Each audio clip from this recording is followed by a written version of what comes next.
안녕하세요. 사연에 빠지다의 DJ 민영입니다. 오늘도 두 가지 사연 준비되어 있는데요. 끝까지 함께 해주실 거죠?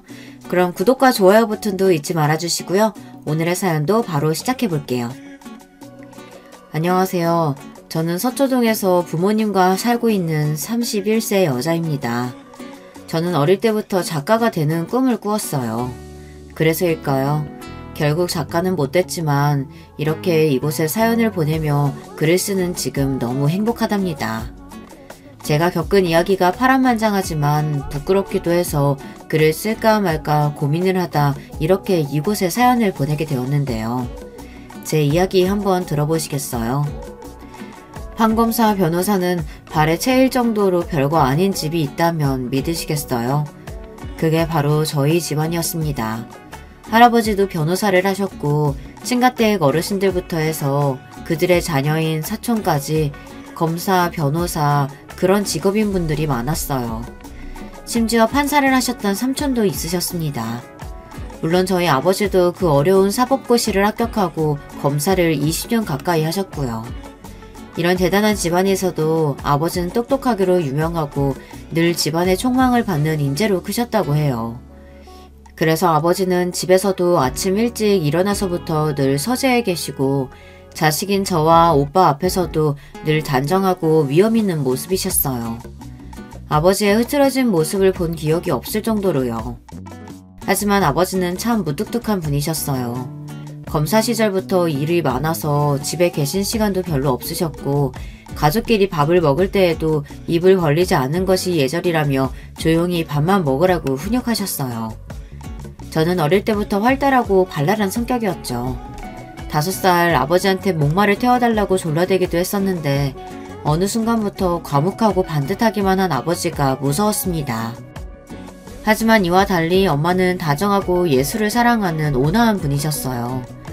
두 집안은 집안 어른들끼리 중심을 서서 만나서 결혼을 하게 되었다고 하셨는데 정말 둘이 사랑해서 결혼했는지는 솔직히 저도 잘 모르겠어요.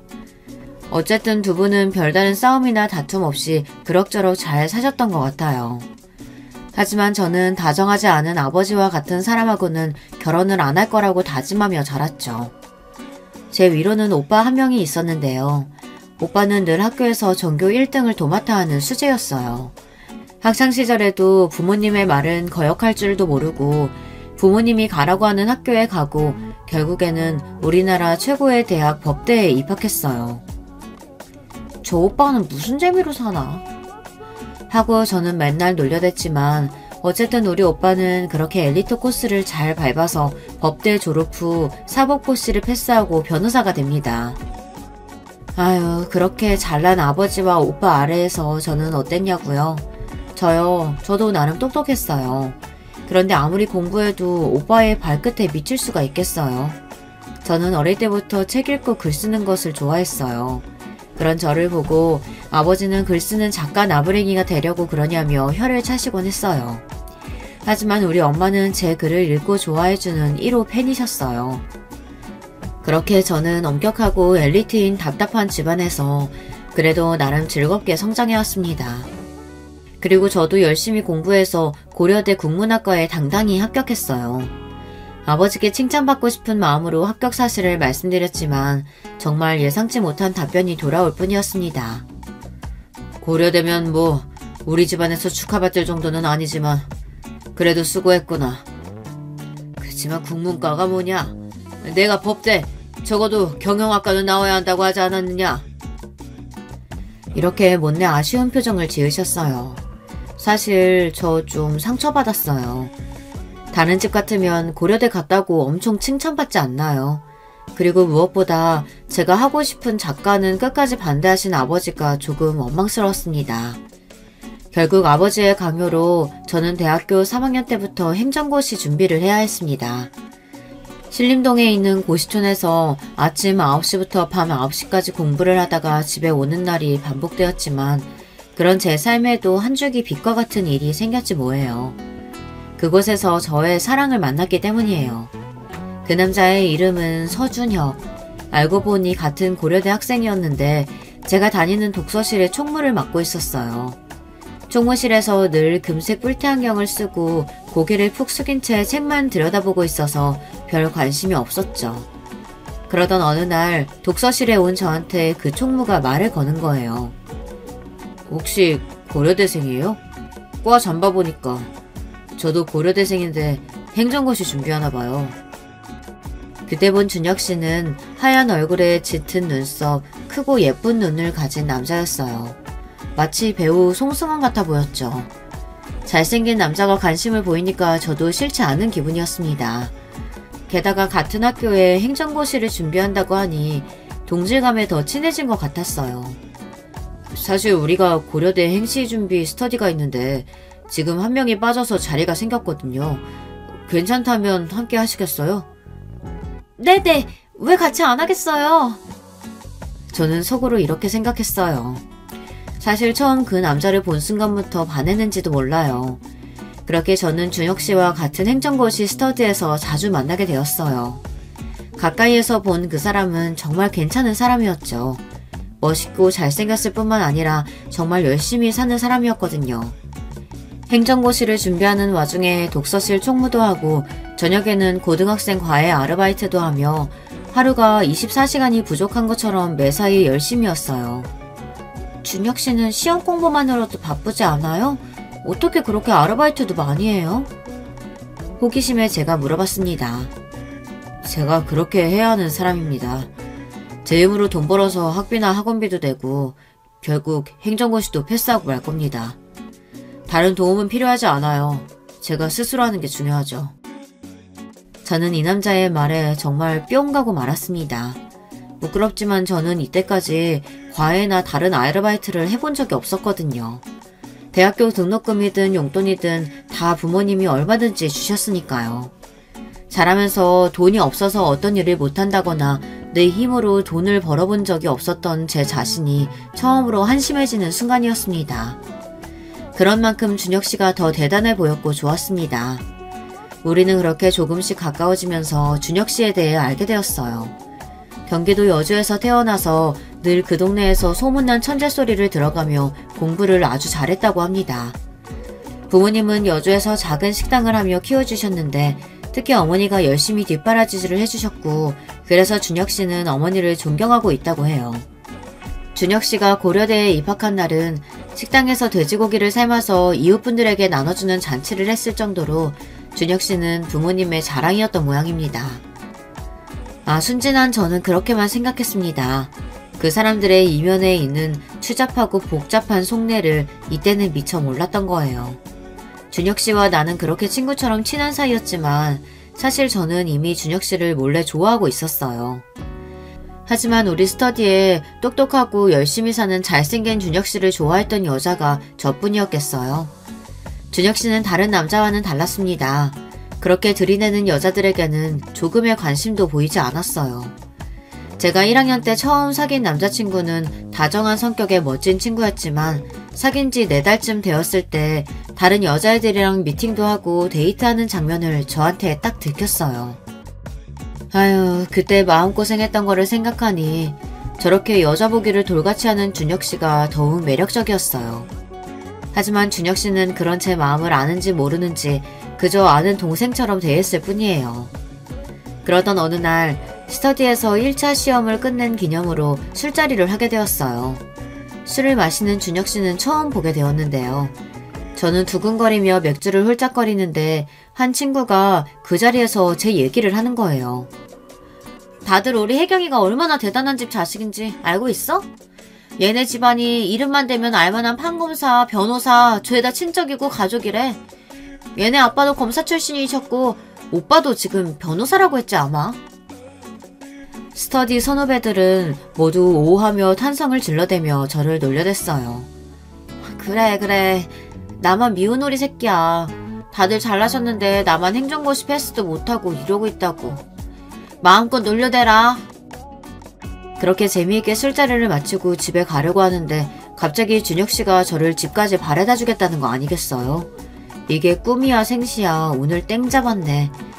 우리는 지하철을 타고 서초역에서 내려서 집까지 걸어가는 길이었습니다. 갑자기 준혁씨가 제 손을 잡는 게 아니겠어요? 저는 하늘이 날아갈 것 같이 기뻤죠. 쿵쾅거리는 내 심장 소리가 들킬까봐 조심하면서 집에 다다랐습니다. 오늘 술 기운을 빌려서 너한테 처음 고백하니까 잘 들어. 내가 너 혜경이를 좋아한다. 우리 오빠 동생 말고 더 가깝게 지낼 수 있을까? 나도 사실 오빠 좋아하고 있었어요. 그렇게 그날은 우리가 사귀게 된 첫날이 되었어요. 하지만 우리는 보통의 사귀는 연인들 모습과는 조금 달랐습니다. 준혁 씨는 저에게 고백한 이후에도 전날과 똑같이 대했습니다. 공부하고 아르바이트 하느라 바쁜 준혁 씨는 다른 연인들처럼 같이 영화를 본다던가 산책을 한다던가 그런 시간을 내지 못했죠. 그래도 저는 그런 준혁 씨를 이해하고 불평하지 않았어요. 그렇게 얼마 뒤 행정고시 1차 합격자 발표가 나던 날이었어요. 준혁 씨는 1차에 당당히 합격을 했고 저는 아쉽게도 떨어지고 말았죠. 오빠, 나는 아무래도 안 될 것 같아. 행정고시는 나와 맞지 않는 길인 것 같아요. 하지만 오빠는 잘 될 사람이니까 이제 2차 준비만 열심히 해요. 오빠 학원비랑 밥값 같은 거 내가 도와줄 테니까 오빠는 공부만 열심히 해서 합격하는 거예요? 준혁 씨는 처음에 제 이야기에 당황했지만 이내 감동했다는 표정으로 저에게 고맙고 사랑한다고 말했습니다. 그거 아세요? 이때 저에게 처음으로 사랑한다고 얘기한 거요. 저는 눈 맞은 똥개마냥 신이 나서 바로 행정고시 준비를 접고 학원 강사 자리를 알아봤습니다. 제가 영어 성적이 좋았기 때문에 별 고민 없이 영어학원 강사에 도전했죠. 하지만 제 생각과 달리 영어를 학생들에게 가르치는 일이 생각만큼 쉽지만은 않았어요. 그리고 늘 밤늦게 자정이 다 돼서야 퇴근하고 집에 들어가는 저를 부모님은 걱정하셨습니다. 게다가 행정고시를 그만두고 학원 강사 일이나 한다니 아버지는 정말 이해가 안 간다는 표정으로 저를 못마땅해 하셨죠. 저를 이해해주지 못하는 아버지가 아쉬웠지만 저는 괜찮았습니다. 제 힘으로 돈을 벌어 준혁 씨를 도와줄 수 있다는 사실이 뿌듯하기만 했어요. 저는 부유하게 자랐지만 주변의 다른 여대생들처럼 꾸미고 사치하는 일에는 별로 관심이 없었어요. 루이비통이나 샤넬 같은 비싼 명품 가방이나 옷은 가끔 엄마나 친정언니가 줘서 갖게 된 것일 뿐 제 돈으로 산 적은 없었습니다.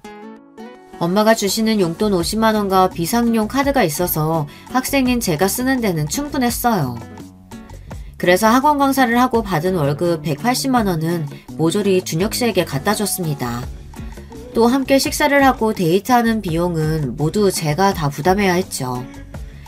그런 준혁 씨는 저에게 고맙다는 말은 해도 늘 미안한 기색 없이 당당했어요. 눈에 콩깍지가 제대로 씌었던 저는 그런 준혁 씨가 더 멋있어 보였습니다. 그렇게 저의 지원을 받으며 준혁 씨는 계속 행정고시를 준비했어요. 그리고 저는 행정고시 준비로 휴학을 하느라 다소 늦은 26살의 나이로 대학교를 졸업하게 되었습니다. 저희 집에서는 제가 시집갈 때가 됐다며 결혼 준비나 하라고 채근이셨어요. 저는 사랑하는 남자가 있다고 반항해도 선자리에 나가라고 계속 강요하셨어요. 그러던 어느 토요일 오후 투피스 정장을 입고 엄마 손에 끌려 신라호텔로 향하게 되었습니다. 저는 그날 아침 준혁 씨에게 너무 미안하지만 부모님 성화에 선자리에 다녀올게 라고 문자를 보냈었어요. 그런데 정말 생각지도 못한 일이 벌어졌어요. 신라호텔 정문 앞에 준혁 씨가 서 있는 거예요. 그는 저와 엄마를 보자마자 앞으로 달려와서 꾸벅 허리를 굽혀 인사했습니다. 안녕하세요 어머님. 인사가 늦었습니다. 혜경이 남자친구 서준혁이라고 합니다. 엄마는 놀라서 저와 준혁 씨를 번갈아 보셨어요. 엄마, 준혁 씨가 제 남자친구 맞아요. 그러니까 내가 손 못 보겠다고 말했잖아요. 그런데 오빠는 왜 여기 있는 거야?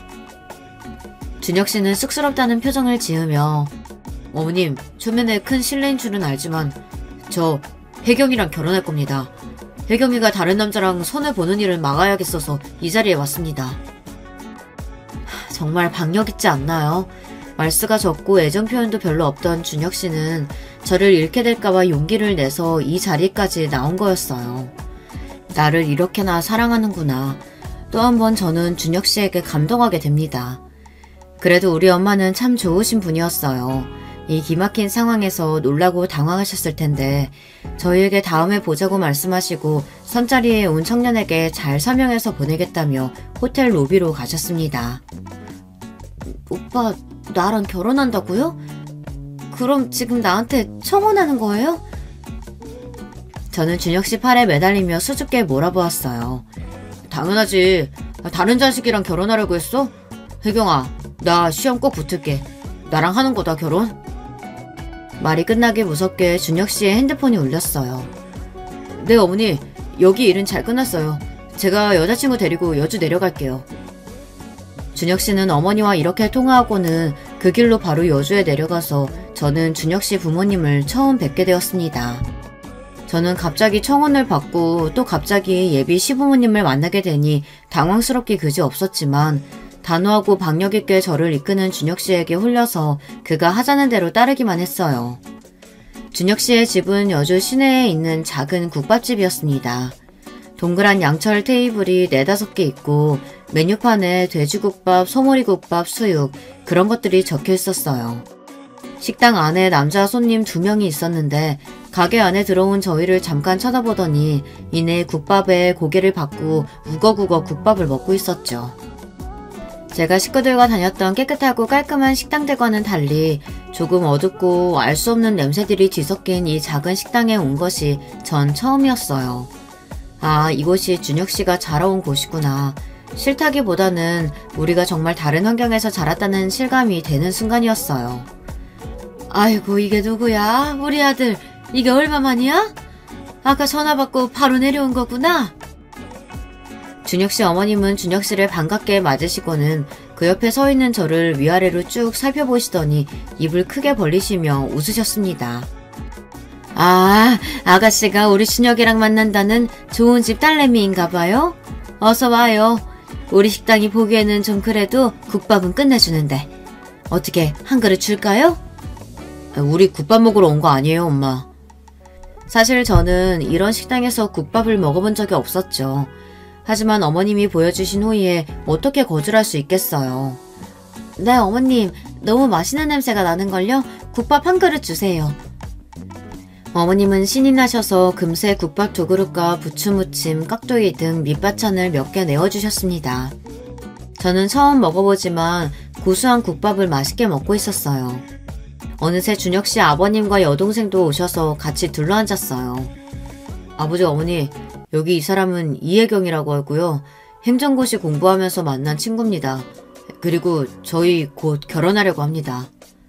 아이고, 반가워요, 아가씨. 그런데 준혁이가 아직 시험을 보고 있는데 어쩌나 모아둔 돈도 없을 테고 너무 이른 거 아닌가 모르겠네.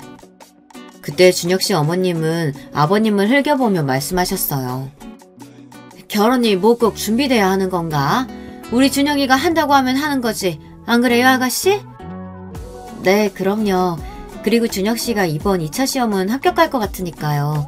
그때까지는 제가 돈 벌어서 지내면 되니 너무 걱정 마세요, 아버님. 아니, 듣자 하니까 집안이 참 돈도 많고 훌륭한 분들이 많으시다면서? 결혼할 때 집도 친정에서 마련해 주시겠지? 그렇게 기대에 차서 말씀하시는 어머님이 못마땅한지 여동생이 한마디 했습니다. 엄마, 원래 그런 거 남자가 해가는 거예요. 처음 만난 오빠 여자친구한테 부담되게 그런 얘기를 하면 어떡해. 어디 기집애가 어른들 말씀하시는데 끼어들어. 여동생에게 고압적으로 말하고 무시하는 준혁씨 태도에 저는 조금 놀랐어요. 저 얄통머리 없는 게 그렇지 뭐. 어디 하늘 같은 오빠 일에 지가 말을 못했는지. 에휴. 아가씨, 오늘 선 보러 갔다면서? 아니, 우리 준혁이 같은 남자가 어딨다고 그래요? 보다시피 잘생겼지, 똑똑하지, 명문대생에, 어? 어디 가도 이런 남자 못 찾아요. 이제 딱 얘랑 결혼만 해. 알겠지? 아무리 제가 준혁씨에게 콩깍지가 씌었다고 해도 여동생을 무시하는 거나 아들이 과하게 싸고드는 준혁씨네 집 분위기가 좀 불편하기는 했습니다. 게다가 준혁씨 어머님은 오늘 제가 손보러 간 사실을 어떻게 알았던 걸까요? 왠지 찜찜하고 이상했습니다. 아, 이때 저는 눈치를 챘어야 했던 거였어요. 준혁씨와 그의 어머니가 꾸민 계략을 말이죠. 그렇게 준혁씨네 가족을 만나고 와서 집에 돌아와 보니 아버지가 현관에서 저를 기다리고 있었습니다. 네 엄마 말이 맞냐? 너 만나고 있는 남자친구가 있다고? 아무리 그렇다고 해도 집안 어른들이 정해준 선자리를 박차고 나가? 네가 생각이 있는 거냐 없는 거냐? 아버지는 잔뜩 화가 나서 저를 혼내셨습니다. 아버지, 미리 말씀드리지 못해서 죄송해요. 그런데 준혁씨 저와 만난 지 몇 년 된 남자친구고 그래서 제가 손보지 않겠다고 말씀드린 거였어요. 그런 건 알고 싶지도 않고 어디 근본도 알 수 없는 남자를 만나고 다녀? 괜히 이상한 소문 나기 전에 정리해라.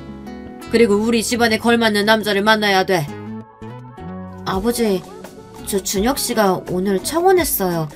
그리고 그이의 가족분들께 인사도 드렸고요. 아니 뭐라고? 이런 일륜지 대사는 여자 쪽 집안 부모의 허락을 먼저 구하는 법도도 모르는 되도 먹지 못한 놈이구나.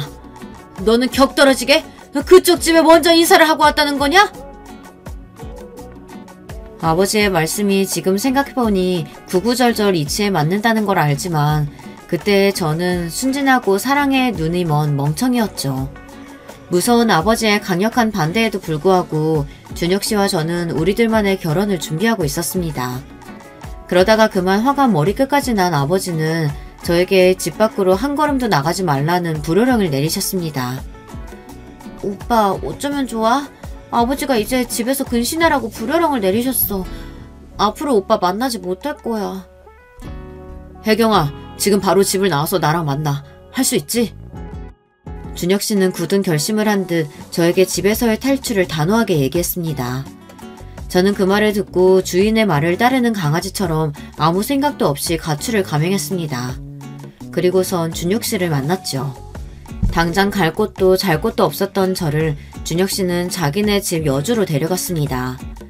아무리 그래도 저는 그곳에 가는 게 좋은 생각이 아니라고 준혁씨를 설득하려 했지만 그는 제 말에 아랑곳하지 않았고 우리는 결국 다시 그 식당에 가게 되었죠. 그 시각이 거의 9시가 다 된 캄캄한 밤이었습니다. 준혁씨의 어머니는 검은색 비닐봉지 하나를 들고 서서는 우리를 식당 옆 건물에 있는 허름한 여관에 데려갔습니다. 우리 집은 식당 뒤에 딸린 2칸짜리 방뿐이라 아가씨를 재울 데가 여기밖에 없네. 여기서 지내고 이건 준혁이 동생 옷인데 당장 필요할 것 같아서 몇 개 챙겨왔어요. 비닐봉지 안에는 속옷 한 벌과 낡은 갈색 니트 한 벌, 청바지 한 벌 이렇게 들어있었습니다.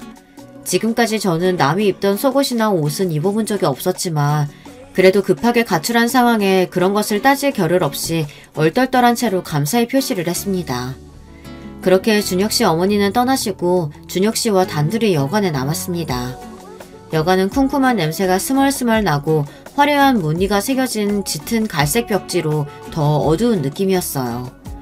가운데 있는 더블 침대에는 호텔처럼 하얗고 깨끗한 침구가 아니라 세탁을 했는지 알아볼 수 없는 알록달록한 무늬의 빨간색 침구였습니다. 온실 속 화초처럼 집에서 잘 커왔던 저는 갑자기 가출을 하고 남자친구와 둘이 여관에 있는 지금의 현실이 너무 무섭고 낯설어서 앉지도 못하고 오들오들 떨었습니다. 갑자기 준혁씨가 그런 저를 안아주며 안심시켜 주었어요. 그리고 그렇게 우리는 처음으로 함께 밤을 보내게 되었습니다. 다음날 아침에 일어나 보니 준혁씨는 이미 떠나고 없었습니다. 불안한 마음에 여관방을 두리번거리는데 갑자기 방문이 열리더니 준혁씨 어머님이 들어오셨습니다. 이제서 일어난겨? 씻고 식당으로 와. 밥 먹고 식당 일 좀 도와. 이제 우리 식구도 됐은께. 얼굴이 화끈거렸습니다. 처녀가 결혼도 하기 전에 남자와 밤을 보낸 것도 그렇지만 바로 다음날 아침에 혼자서 그의 어머님을 대하려니 가시방석이었죠. 저는 그렇게 준혁씨 어머니의 말씀대로 식당 일을 도우면서 갑작스럽게 그 집의 며느리가 된 것처럼 살게 되어버렸습니다. 준혁씨 어머님은 준혁씨처럼 단호한 구석이 많았고 저를 정신없게 이것저것 시키셨습니다. 아니 그건 그렇게 하는 거 아니야. 이거 집에서 뭘 제대로 배우긴 한 건지. 아유 답답해. 이런 것도 못해서야. 우리 준혁이 밥은 제대로 얻어먹고 다닐지 걱정이네. 엄마, 결혼도 안 한 여자친구를 이렇게 부리는 법이 어딨어요. 부유한 집에서 자란 언니가 이런 식당에서 일을 언제 해봤겠어. 그리고 언니네 집에서 걱정할 텐데 우리가 이렇게 데리고 있어도 되겠어요? 준혁 씨 동생은 저보다도 한 살이 어린 친구였는데 생각이 깊어 보였습니다. 네, 철없고 순진에 빠진 저보다 더 언니 같은 구석이 있었어요. 언니, 제가 보기에는 우리 엄마랑 오빠가 이상한 사람들이에요. 언니 부모님이 찾으실 텐데 연락은 드린 거예요? 그 말을 듣고 나니 저를 걱정하실 엄마 생각에 울컥했습니다. 하지만 무서운 아버지가 계신 집에 연락드릴 엄두가 나지 않았어요. 쨍그랑. 그때 저는 너무 놀라서 들고 있던 쟁반을 떨어뜨리고 말았습니다. 엄마, 여긴 어떻게 알고 오신 거예요? 아휴, 이거사. 아무리 아버지가 무섭게로 서니 여기서 이러고 있으면 되겠어. 어머니는 식당 안으로 다급히 들어오시고는 저를 부둥켜 안고 우셨습니다. 가출한 딸을 얼마나 걱정하며 찾으셨을까요? 그런데 그보다 여기를 어떻게 알고 오신 걸까요? 그런 어머니 뒤로 준혁 씨가 보였습니다. 준혁 씨가 우리 어머니를 모시고 온 거였어요. 내가 어떻게든 아버지 설득할 테니까 집에 들어가자. 처녀가 결혼도 전에 이러고 있는 건 예의가 아니야. 준혁이 어머님, 저희 딸이 그동안 결례를 범했습니다. 우리 엄마는 준혁이 어머님을 향해 90도로 허리를 굽혀 인사를 드렸습니다. 하지만 준혁 씨 어머님은 예의 바른 엄마와는 달리 손사래를 치며 큰 목소리로 사부인, 아유 모피코트도 입으시고 역시 검사님 사모님은 달라 보이시네. 이미 얘는 우리 집 며느리예요, 며느리. 그러니까 애들 어서 결혼시키시죠. 지금 와 생각해보면 저는 정말 불효녀입니다. 금이야 오기야 귀하게 키운 내 딸이 평생 가본 적도 없는 그런 허름한 식당에서 일을 하고 있는 모습을 보게 만들었으니 말입니다. 게다가 결혼도 전에 남자와 관계를 가진 내 딸을 어쩔 수 없이 기우는 집에 시집을 보내게 할 수밖에 없는 그 처참한 심정을 그 당시 저는 알아채지 못했어요. 저는 엄마와 함께 집으로 돌아왔고 남자 집에서 며칠을 보낸 저에게 길길이 화를 내시며 날뛰는 아버지를 설득해서 결혼 준비를 하게 되었습니다. 우리 엄마는 매일 한숨을 쉬시면서 저와 같이 신혼집도 보러 다니시고 예물이나 예단 등을 맞추기 위해 다니셨습니다. 한 푼도 없는 준혁 씨네를 대신해서 아파트부터 발리 신혼여행까지 모든 비용은 엄마가 지불하셨어요. 나중에 알고 보니 그날 준혁 씨가 엄마를 식당으로 데려오면서 결혼에 대한 의논을 했던 모양입니다. 그리고 신혼집은 반배동 아파트를 자신의 가족에게 해줘야 할 예단이나 예물 등에 대해서도 꽤나 구체적으로 준혁 씨는 우리 엄마에게 요구했다고 합니다. 정말이지 아무리 봐도 정말 계산적이고 철면피인 남자였던 거예요. 자기네 집 돈은 한 푼도 들이지 않고 어떻게 장모가 되실 분께 그렇게 구체적으로 당당히 요구할 수 있었던 걸까요? 이게 다 저 때문이에요. 이 못날 딸 때문에 엄마는 말도 안 되는 이 요구를 듣고 그저 참고 받아들이셨던 겁니다. 이 생각만 하면 저는 지금도 과거의 제 뺨을 열대고 백대고 후려치고 싶은 심정이에요. 우리 집에서는 수치스러운 결혼식이었으니 친구나 직장, 학교 선후배들은 부를 수도 없었고 가족과 가까운 친척 정도만 모시고 스몰 웨딩을 계획하고 있었어요. 무엇보다 아직도 아버지는 이 결혼을 반대하며 참석하지 않겠다고 버티고 계셨기 때문이에요. 그런데 결혼식 날이 되니 약속과는 달리 준혁 씨네는 친구, 학교 선후배는 물론 그 부모님의 지인 등 60명이 넘는 하객이 왔습니다. 우리 쪽 하객은 13명이 고작이었는데 말이죠. 알법한 법조계 인사며 정말 인맥이 넓은 우리 집안에서 제대로 불렀다면 아마 1000명이고 왔을 거예요. 하지만 아버지도 모시지 못하는 결혼이니 그저 조용히 했으면 했는데 준혁 씨네 집은 그렇게나 많은 하객을 부른 거예요. 좋은 집 딸 잡아서 돈 한 푼 안 들이고 결혼시켰으니 퍽도 자랑스러웠겠죠. 어차피 그 모든 결혼식 비용도 우리 엄마가 부담할 테니까 말이에요. 정말 그 결혼식 사진만 봐도 배려심은 눈꽃만큼도 없는 거지 같은 그 집안이 떠올라서 너무 싫답니다. 전 결혼으로 기쁜 마음보다는 왠지 모를 착잡한 심정으로 신부 대기실에 있었죠. 그때 신부 대기실에 들어온 분을 보고 저는 그만 뜨거운 눈물을 흘리고 말았어요. 우리 아버지가 그토록 이 결혼식에 안 오시겠다고 버티시던 우리 아버지가 오신 거예요. 네가 아비 없는 자식도 아닌데 그래도 아버지는 내가 네 손은 잡고 들어가야 할 것 같아서 왔다. 이렇게 저를 제대로 쳐다보지도 못하시고 나지막하게 한마디 하시고는 제 손을 잡고 식당으로 들어가셨어요.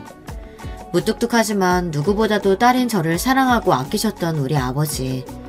그 마음이 느껴져서 너무 죄송스러운 나머지 저는 버진로드를 걷는 내내 눈물을 흘려야 했어요. 그렇게 눈물의 결혼식을 올리고 준혁 씨는 제 남편이 되었죠. 처음에는 내가 사랑하는 남자와 함께 사는 것이 마냥 좋았어요. 아직은 고시생인 남편 대신 생활비를 벌기 위해 학원에서 일하고 늦게 들어오면 남편은 수고했다고 손을 잡아줬죠. 그것만으로도 하루의 피로가 씻은 듯 좋았는데 그러던 중 결국 남편은 행정고시에 합격했어요. 남편의 합격 소식을 듣고 얼마 안 돼서 시부모님과 여동생이 신혼집을 방문해서 축하잔치를 열었어요. 아직 요리 솜씨가 좋지도 못하고 또 맛있는 음식을 대접해드리고 싶어서 출장 뷔페를 불러서 잔치상을 차려놓고 있었죠. 시부모님은 이런 음식은 처음 본다면서 눈을 휘둥그레 뜨셨지만 시모는 갈비, 대게, 회 이런 귀한 음식은 모조리 남편 앞에 갖다 놓고는 흐뭇해 하셨습니다. 오죽 기쁘시면 저러실까 하고 보고 있는데 시누이가 삐죽거리며 이야기했습니다. 언니, 우리 집은 맨날 저래요. 귀한 음식은 모조리 오빠 차지고요. 그 음식 한 점이라도 먹다가 제 손을 엄마가 이렇게 때려요. 어릴 때부터 무조건 오빠 말이 법이고 오빠 말대로 안 되는 것이 없었어요. 그 얘기를 들으며 시모의 아들 사랑이 집착이 지나치다는 생각을 하고 있었어요. 여기 아파트는 얼마나 하나? 서울 강남이면 아주 비쌀 텐데 우리 준혁이 명의로 한 거지? 며느리? 당황스러운 저는 우리 엄마가 돈을 내셨기 때문에 제 명의로 받은 거라고 말씀드렸어요. 아니 그게 무슨 소리냐? 집은 남편 이름으로 있어야 하는 거야. 이래서야 우리 준혁이가 어디 어깨 펴고 살 수나 있겠어? 당장 명의 바꾸도록 해라. 진짜 뻔뻔하지 않나요? 돈 한 푼 없이 이런 집에 살게 해준 것을 고마워하기는커녕 명의까지 남편으로 바꾸라니요. 그때 저는 시누이에게서 믿을 수 없는 이야기를 들었습니다. 언니, 결혼 스토리 비밀 모르죠? 그거 다 엄마랑 오빠가 계획해서 된 거. 야, 조용히 못해? 준혁 씨가 한마디 무섭게 하자 바로 시누이는 입을 다물었습니다. 계획? 결혼을 계획했다는 게 무슨 말이지? 제가 미처 생각할 겨를도 없이 준혁 씨는 엄하게 말했습니다. 그동안 내가 시험에 붙기 전이라 차마 말 못했는데 엄마 말씀 틀린 거 없어. 이 집은 내 이름으로 소유자 변경해야 돼. 알겠지? 그렇게 저는 며칠 뒤 아파트의 명의를 남편으로 변경했습니다. 사실 명의야 아무렴 어때 하고 생각했어요. 정말 저 멍청했죠. 다행히 행정고시에 합격한 남편은 이제 직렬 배치를 받게 될 무렵의 일이었습니다. 갈 수 있는 여러 곳 중에서 법무행정직은 남편이 그동안 늘 가고 싶다고 입버릇처럼 얘기한 곳이었어요. 이곳에서 하는 일은 정부의 입법계획을 수립하고 관리하는 일을 하는데 우리나라에 200명 남짓밖에 되지 않고 매년 4명에서 8명밖에 뽑지 않는 경쟁률이 아주 센 직렬이었죠. 특히 공무원 특유의 군대식 위계질서가 잡힌 곳과는 달리 학구적인 분위기와 유연 근무 등의 워라밸을 이룰 수 있는 곳으로 모두가 가고 싶어하는 선망의 대상이라고 했습니다. 남편은 저희 부모님께 행정복무직을 하는 법무처로 자기가 배정받을 수 있도록 힘을 써달라고 여러 차례 부탁을 드렸습니다. 평소에는 연락도 안 하더니 갑자기 매일 전화드리고 틈만 나면 찾아뵙고 심지어 우리 아버지께 무릎 꿇고 간청까지 드렸다고 하니 그 자존심 센 사람이 정말 가고 싶었던 모양이에요. 하나뿐인 사이가 그렇게 간청을 드리니 아버지도 어쩔 수 없었는지 모든 인맥을 동원해서 사위에게 힘을 실어주셨습니다. 결국 남편의 바람대로 법무처의 발령을 받고 무척 기뻐했습니다. 함께 기쁨을 누리다가 저는 우리 부모님이 애를 많이 써주셨으니 모시고 주말 여행이라도 가자고 말했죠. 그런데 웬걸요. 남편은 미안한 기색 하나 없이 시모와 먼저 주말 약속을 했다며 다음으로 미루자고 하는 겁니다. 저는 너무 서운했습니다. 지금까지 연애하고 결혼하면서 우리 집이 해준 게 얼만데, 내가 뒷바라지 한 게 얼만데, 저는 지난 7년 동안 이 남자를 만나면서 바란 것이 없었습니다. 늘 제가 도와주고 맞춰주고 희생하는 것이 당연한 것이 되어버렸어요. 그렇게 도와주신 우리 부모님께도 감사한 마음을 표현하지 않는 남편을 보고 나니 이제 저는 슬슬 남편이 제 생각만큼 좋은 사람이 아닐 수도 있겠다는 생각이 피어나기 시작했습니다. 그때 지난번 만났을 때 시누이가 했던 이야기가 떠올랐습니다. 저는 신우이에게 전화를 걸었어요. 언니, 지난 생일에 보내준 옷이랑 가방은 잘 쓰고 있어요. 고마워요. 잘 지내고 있죠? 무슨 일 있어요? 다름이 아니라 지난번에 우리 집에서 했던 이야기 해줄 수 있어요? 오빠랑 어머님이 계획해서 우리 결혼 진행했다는 얘기요. 아, 저 그 비밀 안 지키면 오빠한테 무슨 소리 들을지 몰라요. 제발요. 어차피 결혼했는데 그 얘기 내가 안다고 달래줄 것도 아니고. 아가씨가 안 해주면 아버님한테 전화드릴 거예요. 어쩔 수 없다는 듯이 신우이는 그 비밀 이야기를 털어놓게 됩니다. 신우이의 얘기를 듣는 내내 저는 가슴에 불덩이가 생긴 듯 화가 올라왔죠. 남편과 시모는 일반적인 모자 관계 그 이상이었다고 해요. 시모는 옛날부터 딸인 신우이는 무관심하고 막대했지만 장남인 남편에게는 모든 사랑과 관심을 퍼부었다고 합니다. 그리고 남편도 평소 매정하고 딱딱하게 사람을 대하면서도 시모의 말씀만큼은 잘 듣고 모든 일을 상의하는 마마보이였다고 해요. 가족에 관련된 모든 일은 시모와 남편만 상의해서 결정하고 딸과 시부에게는 통보만 하는 독불 장군이었습니다. 여기까지는 그저 애틋한 모자 관계라고 볼 수 있지만 황당한 것은 남편이 행정고시 시험 공부를 하고 택하는 그 모든 것에 시모의 결정과 도움도 있었다는 겁니다. 얼마나 이 둘이 철저하게 계획적이었는지 저를 만나서 연애하고 결혼하는 모든 과정 뒤에도 그 시모가 있었던 거예요. 이 이야기를 듣고 저는 너무 황당하고 어이가 없어서 뒤로 넘어가는 기분이었어요. 남편은 스터디 술자리에서 저의 집안 이야기를 듣고 나서야 저에게 관심이 생긴 것이고 전화로 바로 시모와 얘기하더니 시모는 저를 꼬시라고 적극 추천했다는 겁니다. 그날 남편과 한참을 통화하던 시모가 입이 이만큼 벌어져서는 내 아들이 출세하려면 그 정도 있는 집 딸은 잡아야지. 안 그래? 순진한 녀석이라 여자 마음 없는 것도 모를 텐데 여자 꼬시는 거짓말까지 다 내가 도와줄겨. 그리고 그런 어머님의 코치대로 그날 저희 집 앞에서 고백도 했던 거고요.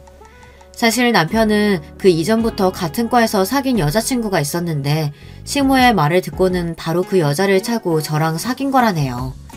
아니 시모 말 듣고 사랑도 바로 걷어찰 수 있다니 사람이 아니라 로봇이라도 됩니까? 남편에게 갖고 있었던 제 환상은 와장창 깨지기 시작했어요. 제가 선보러 갔을 때 남편이 나왔던 것도 아버지의 근심 명령에 가출해서 여주 집으로 불러들인 것도 모두 시모와 남편이 꾸민 계략이었어요. 어쩐지 남편은 저와 사귀는 동안에도 손을 잡고 뽀뽀 정도는 했지만 그 이상은 요구하지 않는 젠틀한 남자라고 생각했는데 갑자기 저 가출한 날 밤을 보내게 된 것은 그저 단순히 저를 사랑했던 마음 때문이 아니었던 거예요. 결혼하기 위한 전략이었을 뿐. 이때 저는 가슴이 찢어질 듯이 아팠습니다. 우리 집의 강한 반대를 물리치기 위해 제 소중한 순정을 이용했다니. 그것도 시모와 남편의 계획하에 말이죠. 신우이를 통해 남편과 시모의 실체를 알고 나니 이제 저는 남편이 달리 보였습니다. 곰곰이 생각해보면 늘 저만 남편을 생각하고 챙겨주며 혼자 기뻐하는 등신이었어요. 남편은 자신을 위해서만, 자신의 출세를 위해서만 살았던 사람이었습니다. 그리고 그런 저 때문에 우리 친정부모님도 남편에게 많은 것을 갖다 바쳐야 했죠. 당시 남편이 발령받은 법제처는 세종시에 있었기 때문에 우리는 주말 부부를 하는 상황이었습니다. 주말에만 만나서 애틋한 저와 달리 남편은 토요일 오후에 와서 일요일 아침에 서둘러 내려가곤 했어요. 하지만 주말까지 기다릴 수 없던 저는 남편을 만나기 위해 세종시로 내려갑니다. 그런데 남편의 오피스텔에 들어갔을 때 저는 이상한 낌새를 느낄 수 있었어요. 여자 화장품이 있고 칫솔도 여러 개가 있는 거예요. 제가 머물렀던 때에는 분명 2개만 있었는데 왜 칫솔이 여러 개일까? 그리고 제가 사다 놓지 않은 처음 보는 핑크색 침대 이불이 펼쳐져 있었어요. 아, 이건 여자다. 여자가 생긴 거야. 남편의 과거와 또 이제는 바람도 피고 있을지 모른다는 걱정으로 저는 입술을 깨물며 남편을 기다렸습니다. 남편은 8시가 조금 넘어서 귀가했고 갑자기 제가 와 있는 모습을 보고는 흠칫 놀랐습니다. 당신이 여기 웬일이야? 약속도 없이 이렇게 마음대로 오는 법이 어딨어? 나 당신 와이프야. 우리 집에 허락받고 와야 되는 거예요? 남편은 아무 말 못하고 샤워를 하러 욕실로 들어갔어요. 저는 쥐새끼처럼 남편의 핸드폰을 찾아 열어보았습니다. 다행히 전에 남편 어깨 너머로 잠금을 푸는 비밀번호를 봤기 때문에 핸드폰 안에 무엇이 있는지 뒤질 수 있었죠. 그때 카카오톡에 한 대화명이 눈에 띄었습니다. 지영이. 남편과 가장 많이 대화를 나눈 그 여자는 맞아요. 남편이 과거에 사귀었다는 그 여자였습니다. 카톡 프로필 사진을 보니 옛날에 남편 근처에서 몇 번 본 적이 있던 여자입니다. 그리고 카톡의 내용은 오늘은 너네 집에 못 갈 것 같아. 야근이네. 하지만 사랑해? 보고 싶어 죽겠어. 주말에 꼭 집에 가야 하는 거야? 다음 주말은 나랑 보내야 돼? 어젯밤 좋았는데 지금도 네 냄새가 나는 것 같아. 행복해. 그 여자는 남편의 오피스텔에 드나들고 그 둘은 정말 갈 때까지 간 사이였습니다. 하지만 더 놀라운 내용을 저는 발견하고 맙니다. 나 임신한 것 같아. 우리 이제 결혼해야 할까? 그리고 이에 대한 남편의 답은 사랑해. 결혼 조금만 기다려줘. 저는 하늘이 무너지는 것만 같아서 주저앉았어요. 눈물이 뚝뚝 떨어졌습니다. 그런데 더 가가는요. 시모와 나눈 문자 내용이었어요. 남편은 시모와 그 여자에 대해서도 모두 이야기하고 공유하고 있었던 거예요. 게다가 마지막 문자. 엄마, 와이프한테서 빨아먹을 수 있는 건 다 빨아먹었으니 저 이제 이혼할게요. 엄마는 네 일이라면 뭐든 할 수 있어. 걱정하지 마라. 네 부인 깔끔하게 정리하고 새 출발해야지. 엄마가 다 생각해 놓은 게 있어. 정말 미친 거 아니에요? 저는 남편의 카톡과 문자를 모조리 캡처하고서 그 길로 서울로 올라와 버렸습니다. 그리고 서초동 친척집에 가서 부모님께 지금까지 알게 된 모든 일을 털어놓았어요. 그러다가 제 이야기를 들으시던 엄마는 그만 실신해 버리셨어요.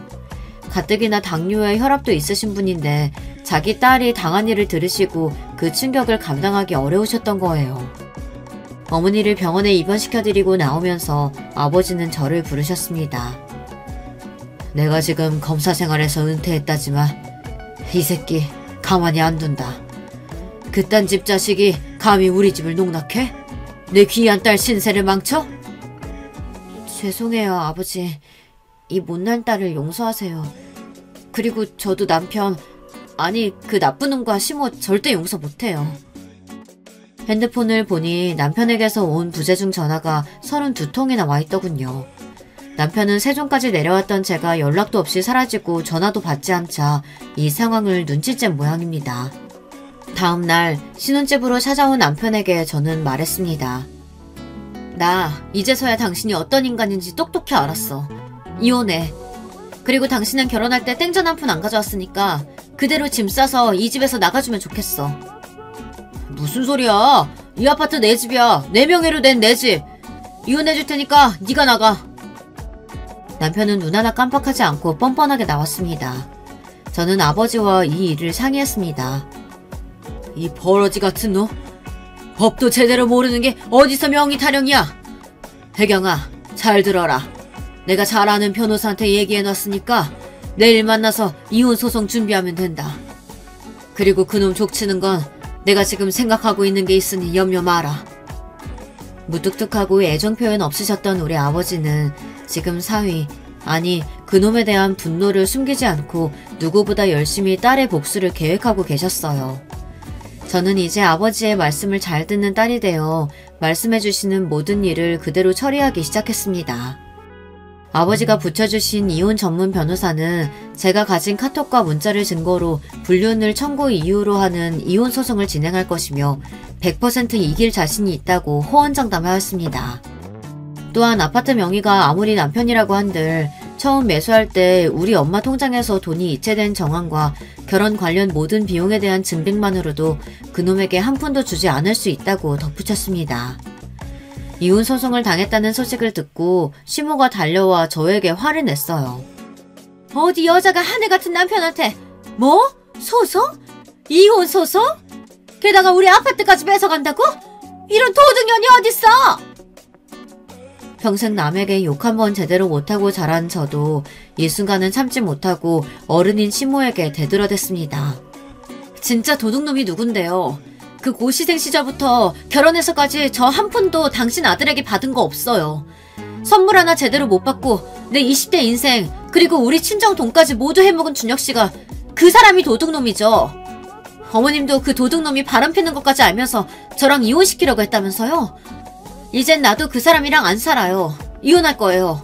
근데 돈 한 푼 못 받고 나갈 줄 아세요. 너 기어이 우리 잘난 아들한테 상처를 주겠다는 거냐? 준혁이 말로는 간통죄도 몇 년 전에 없어져서 네가 할 수 있는 건 없다는데. 아니요. 어머니, 검사 출신인 우리 친정아버지 말씀에 따르면 이건 복수의 시작에 불과해요. 이 말을 남기고 전화를 먼저 끊어버렸습니다. 정말이지 속이 시원했어요. 그리고 얼마 뒤에 남편과 시모는 친정집에 찾아와서 이제는 손이 발이 되게 빌고 있네요. 당신 이런 모진 여자 아니잖아. 꼭 이렇게까지 해야겠어? 나랑 지영이 당신 아버지 때문에 공무원 파면되게 생겼다고. 게다가 나도 모자라서 지영이까지 상간자 소송 거는 건 너무하지 않아? 지영이는 내가 결혼했던 것도 몰랐던 애라고. 업보야, 업보. 그 여자가 몰랐다고 한들 당신 같은 남자랑 결혼까지 해서 신세 망치는 것보다 낫지 않겠어? 얘야 며느라기야. 내가 정말 다 잘못했다. 내가 어떻게 하면 우리 아들 용서해주겠니? 우리 준혁이 앞으로 창창한 공직생활에 흠집나면 안 된다. 내가 어떻게 키운 아들인데 그것만은 절대 안 돼. 그때 저희 아버지가 이들 앞에 나섰습니다. 지금 두 사람 여기가 어디라고 찾아와서 이러는 게요. 호환무치 아무리 천한 집에 배운 데 없기로 서니. 선언어른 이러는 법은 없습니다. 남의 아들 신세 망칠 일 있어요? 당신 그 천한 아들 때문에 신세 망친 내 귀한 딸 앞에서 무슨 소리. 내 검사 생활 걸고 얘기하지. 당신 아들과 또 그 여자 둘은 국가공무원법상 품위 유지를 어겼어. 내가 별로 손 쓰지 않아도 파면될 게 분명하다고. 그뿐인 줄 알아? 상간자 손해배상 소송으로 앞으로 거액의 손해배상금도 내 딸한테 줘야 할 거야. 그깟 돈 우리 집에는 아무것도 아니지만 당신 그 거지 같은 집안에는 꽤나 큰 타격이 되겠지.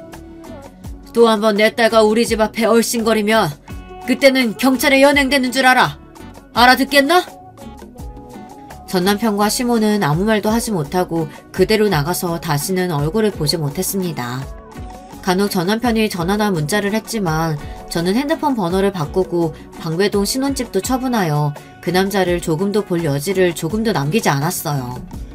저는 그렇게 이혼녀가 되었어요. 꽃다운 20대를 몽땅 마음도 몸도 돈까지 출세에 눈이 먼 모자에게 어이없이 모두 털렸습니다. 저는 지금 큰 불효를 한 부모님께 사죄하는 마음으로 말씀을 잘 듣고 살고 있어요. 옛말에 어른들 말씀 들으면 자다가도 떡이 생긴다고 하죠. 그리고 불효는 사람이 저지르는 최고의 잘못이라고도 하고요. 당시 부모님이 전 남편을 반대했을 때 그 말을 따랐더라면, 조금 더 주변 말을 듣고 신중했더라면 너무너무 후회가 됩니다. 철없던 저는 결국 처절하게 그들을 겪고 나서야 인생을 배우게 되었어요. 앞으로는 신중하게 살고 부모님이나 주변 분들과 중요한 일을 상의하면서 잘 살아보겠습니다. 그리고 이 일을 계기로 아버지가 저를 얼마나 사랑하시는지 느끼고 이제 딸로를 잘하면서 두 분 모시고 살려고 합니다. 지금까지 제 사연 들어주셔서 감사합니다. 여러분, 두 번째 사연 시작하기 전에 좋아요, 구독 꼭 눌러주실 거죠? 그럼 두 번째 사연 바로 시작합니다. 안녕하세요. 저는 서울 광진구에 거주하는 사연에 빠지다 애청자 40대 여성입니다. 소개해주시는 사연들을 듣다 보면 세상에 어떻게 이런 일들이 다 있을까 하고 생각한 적 많았는데요. 제 시누이에게도 평생 잊지 못할 기가 막힌 사연이 생겨 얘기해볼까 합니다. 저와 시누이는 매우 친하고 가까운 사이예요. 그도 그럴 것이 우리는 중학교 때부터 같은 동네에 자라고 살아왔거든요. 시누이는 제게 정신적 지주라고 말할 수 있을 정도로 제 인생에 많은 영향을 미쳤습니다. 그 이유 중 하나가 제가 소꿉친구였던 시누이 미란이의 오빠와 결혼을 했기 때문이에요. 제가 미란이와 친해지고 미란이 오빠와 결혼하게 된 얘기를 잠시 들려드리자면요. 사실 미란이와는 한 동네에 살아서 얼굴은 익숙했지만 친하진 않았어요. 미란이와 친해진 계기는 중학교 1학년 때 같은 반이 되고 나서부터인데요. 미란이는 전교 1등을 놓치지 않을 정도로 공부를 굉장히 잘했습니다. 한 동네 살고 있던 미란이가 제가 다니던 중학교 전교 1등이라는 사실을 저희 엄마가 알게 되시고는 그때부터 미란이 엄마와 친하게 지내시더라고요. 그리고 제게도 미란이와 친하게 지내라고 하셨습니다. 수연아, 너도 공부 잘하려면 공부 잘하는 친구랑 가까워져야 돼. 엄마가 미란이 엄마랑 친하게 지내는 것처럼 너도 미란이랑 친해져. 저는 엄마의 말씀을 듣고 미란이와 친해지기 위해 먼저 다가갔어요. 사실 미란이는 공부만 잘한 게 아니라 성격도 좋고 운동도 잘해서 친구들에게 인기가 많았는데요. 제가 미란이와 친해지기 위해 말을 걸었을 때도 미란이는 제게 다정다감하게 대해줬습니다. 미란아, 학교 끝나고 뭐해? 나랑 같이 떡볶이 먹으러 갈래? 그래, 좋아. 나 떡볶이 무지 좋아하는데 잘됐다. 떡볶이 먹고 집에 가서 공부할 건데 우리 집에 같이 갈래, 수연아? 저는 처음 미란이와 얘기해보는 거라 어색해서 떡볶이만 먹고 미란이와 헤어지려고 했는데 저보고 같이 집에 가서 공부를 하자고 하더라고요. 이참에 미란이 집에 가서 미란이가 어떻게 공부하는지도 볼 수 있고 좀 더 친해질 수 있는 계기가 될 수 있을 것 같아 알았다고 했습니다. 미란이 집에 가서 공부를 하고 있었는데 밖에서 누군가 들어오는 소리가 들렸습니다. 미란이는 첫째 오빠가 왔다며 저에게 소개시켜줬는데 그 순간 얼어버렸습니다. 미란이 첫째 오빠가 너무 잘생겨서 떨리더라고요. 우리 첫째 오빠야. 이름은 김미섭이고 오빠들 중에 나랑 제일 친해. 저는 미섭 오빠를 보고 떨리는 마음에 인사를 제대로 할 수 없었습니다. 안녕하세요, 오빠. 저 미란이 친구 이수연이라고 해요. 만나서 반가워요. 그런 저의 모습을 보고 귀여웠는지 미섭 오빠가 제 머리를 쓰다듬으며 인사해줬습니다. 안녕 수연아, 네가 우리 미란이 친구구나. 앞으로 자주 보자. 저는 그날을 계기로 미섭 오빠를 보기 위해 미란이 집에 자주 놀러갔어요. 그러다가 가끔 미란이 부모님도 만나뵙게 됐는데 참 좋은 분들이더라고요. 미란이 부모님은 두 분 다 고등학교 선생님이었는데 점잖으시고 가끔은 저희 공부를 함께 봐주시기도 했습니다. 저희 엄마 말씀대로 공부 잘하는 친구와 친하게 지내다 보니 저도 덩달아 공부를 잘하게 됐어요. 처음엔 미섭 오빠를 만나기 위해 미란이를 따라 집에 자주 놀러갔는데 같이 공부를 하다 보니 자연스레 제 성적도 함께 올라갔습니다. 어느 날 엄마가 배추 겉절이와 돼지고기를 싸주시며 미란이 집에 가져다주라고 하시더라고요. 저는 미섭 오빠를 만날 수 있다는 생각에 설레는 마음으로 미란이 집으로 갔습니다. 주말이라 그런지 그날따라 미란이 가족들이 모두 모여서 분위기가 화기애애했는데요. 미란이 어머님은 저를 반갑게 맞이해 주셨고 안 그래도 좋은 소식이 있는 날에 제가 찾아와줘서 고맙다고 하셨습니다. 수연이 어머님께서 이렇게 맛있는 음식을 다 싸주시고 너무 감사하네. 어머님께 정말 감사드린다고 전해주렴. 안 그래도 우리 미섭이가 오늘 대학에 합격해서 가족들이 모두 축하해주던 찰나였는데 수연이도 함께 축하해줄래? 당시 미섭 오빠는 고3이었고 대학 수학능력시험을 잘 봐서 서울대 법대에 합격했습니다. 미란이도 전교 1등인데 미섭 오빠까지 그렇게 공부를 잘하는 줄은 몰랐는데요. 미섭 오빠, 정말 축하드려요. 서울대 법학과 학생이라니 정말 멋있는 것 같아요. 저의 감탄스러운 말에 미섭 오빠는 미소를 보이며 귀엽다는 듯 머리를 쓰다듬어줬습니다.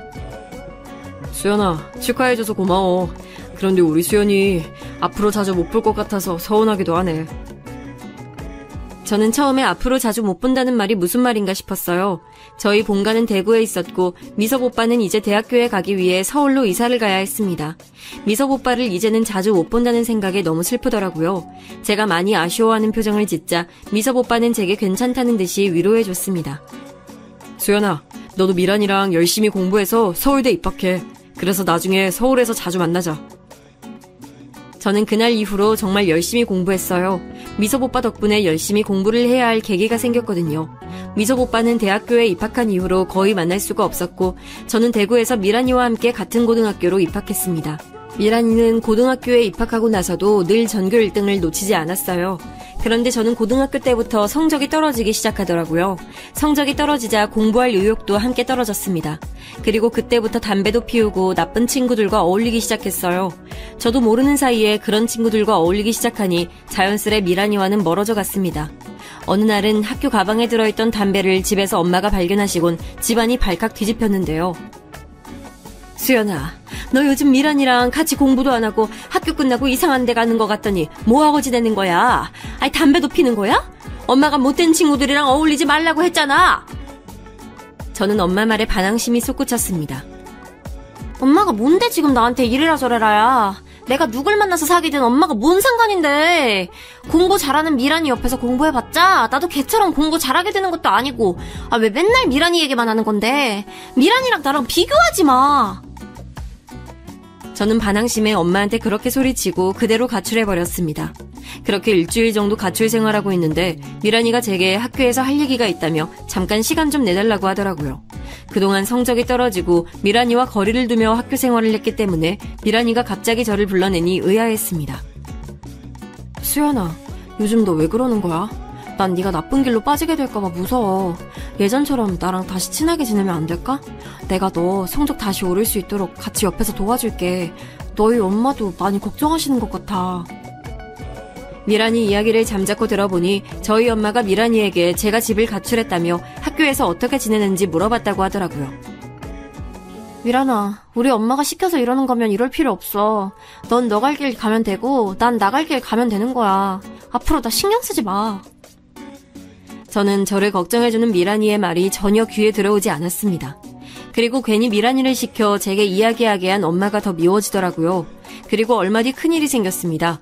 제가 나쁜 친구들과 어울려 놀고 있다가 그중 한 명과 크게 다투게 된 거예요. 사실 저는 나쁜 친구들과 어울려 담배도 피우고 놀러 다니긴 했으나 다른 친구들을 괴롭히진 않았습니다. 다른 친구들을 때리고 돈을 빼앗는데 마음이 내키진 않았거든요. 그러다 보니 저와 어울리던 나쁜 친구들 중 하나가 제게 일방적으로 시비를 걸기 시작했습니다. 야, 이수연, 너 우리랑 어울리려면 우리답게 행동해야지. 왜 네 맘대로 하는데? 우리가 시킨 대로 돈도 뺏고 애들 기강도 잡아야지. 우리가 네 부하도 아니고 매일 뒤에 서서 우리가 하는 것만 지켜보고 어디서 혼자 착한 척이야, 씨. 저는 집을 가출하고 나와 잘 데가 없어서 나쁜 친구들 중 한 명 집에 머물렀는데요. 어느 날 그 친구가 제 행동이 못마땅했는지 제게 시비를 걸더라고요. 저는 대꾸할 말이 떠오르지 않아 그 친구의 말을 듣고 있었는데 갑자기 자기 말을 무시했다며 제 귀싸대기를 때렸습니다. 이 모든 일들은 학교에서 일어났고 저와 같은 반이었던 미란이도 그 모습을 목격했어요. 그리고 제가 맞자 제게 달려와 저를 보호하며 저를 때린 친구에게 소리쳤습니다. 네가 뭔데 우리 수연이 때리는 거야? 네가 뭔데? 진짜 친구면 수연이가 집에 나왔을 때 다시 집에 들어갈 수 있도록 도와줬어야지. 그러진 못할 망정 나쁜 행동이나 같이 하자고 꼬드기고. 저는 미란이가 공부만 잘할 줄 알았지 그렇게 나쁜 친구들 앞에서 깡따구 있게 말할 줄은 몰랐습니다. 고등학교에 입학하고 나서부터 제가 미란이와 친하게 지내지 않아 친구들은 제가 미란이와 친분이 있는 줄 몰랐는데요. 그러다 보니 그런 상황에서 미란이가 저를 보호해주자 주변 친구들이 의아해하더라고요. 그리고 그 순간 우리 때문에 학교가 소란스러워지자 담임 선생님이 오셨습니다. 선생님은 저희가 싸우게 된 얘기를 듣고 미란이를 제외한 저와 다른 친구 녀석의 부모님을 모셔오라고 했어요. 저는 가출 중이었고 저희 엄마한테 연락드리기 곤란한 상황이었습니다. 제 그런 사정을 알고 있던 미란이는 담임 선생님께 저를 대신해 슬며시 얘기해주더라고요. 선생님, 수연이 어머님께서 많이 편찮으세요. 제가 중학교 때부터 수연이랑 친하게 지내서 잘 아는데 수연이 나쁜 친구 아니에요. 고등학교 올라와서 잠시 나쁜 친구들과 어울렸지만 나쁜 행동을 한 적은 없어요. 수연이 어머님도 편찮으신데 이번 한 번만 봐주시면 안 될까요? 전교 1등인 미란이가 그렇게까지 얘기하자 담임 선생님은 제게 이번 한 번만 봐주시겠다며 미란이와 함께 저를 돌려보내주셨습니다. 학교를 빠져나와 오랜만에 미란이와 길을 걷고 있는데 옛날 생각이 나더라고요. 중학교 때는 항상 미란이와 같이 학교 끝나면 떡볶이도 먹고 공부도 열심히 했는데 지금은 왜 이렇게 변하게 됐는지 제 탓을 하게 됐습니다. 미란이는 갑자기 길을 걷다가 제 손을 잡으며 얘기했어요. 수연아, 우리 예전처럼 돌아가자. 내가 옆에서 너 도와줄게. 미섭 오빠 말처럼 우리 서울대 입학해야지. 지금이라도 안 늦었어. 내가 너 도와줄 테니까 이제 가출하지 말고 집에 들어가. 아까 얘기한 대로 너희 어머님께서 정말 편찮으셔. 너 가출하고 그 후로 신경 많이 쓰셨는지 우리 엄마 말로는 편찮으시대. 저는 엄마가 편찮으시다는 말에 집으로 바로 향했고 저 때문에 골머리를 앓다가 누워 계신 엄마의 모습을 발견했습니다. 엄마, 정말 죄송해요. 저 이젠 나쁜 애들이랑 어울리지 않고 미란이랑 같이 열심히 공부할게요. 저는 그렇게 엄마를 껴안고 펑펑 울었습니다. 그리고 저는 다음날 미란이에게도 고맙다고 얘기했어요. 미란이 덕분에 제가 정신 차리고 다시 돌아올 수 있었으니까요. 미란아, 고마워. 내가 그동안 학교에서 너 모른 척하고 지내서 미안해. 너 덕분에 내가 정신 차리고 다시 공부하게 된 것 같아. 진짜 고마워. 미란이는 그때부터 저의 정신적 지주가 된 것 같습니다. 제가 정신을 못 차리고 방황할 때마다 미란이는 옆에서 늘 저를 도와줬거든요.